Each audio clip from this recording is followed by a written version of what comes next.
नमस्कार मित्रांनो, तुम्ही अजितदादा पवार यांचा मुलगा जय पवारांच्या लग्नाबद्दल ऐकलत का? जय पवार यांचं लग्न बाहेर देशामध्ये बहरीनमध्ये म्हणजे साऊथ अरेबियाच्या जवळ असलेला हा एक बेट आहे, तिथे झालेला आहे.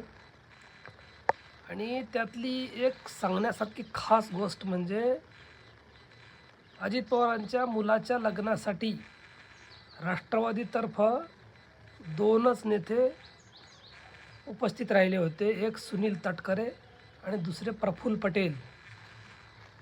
बाकीचे लोक असे बोलवलेच नव्हते कुणाला.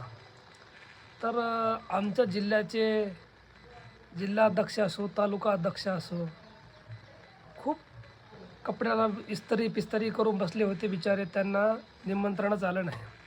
पण माझा अजितदादांना पण एक नाराजी आहे माझी. कमीत कमी ह्यांना घेऊन तरी जायचं होतं. काहीच कामाला नाही आले तर कमीत कमी सतरंजा तरी उचलायला कामाला आले असते, जसं आज पण उचलत आहेत ते.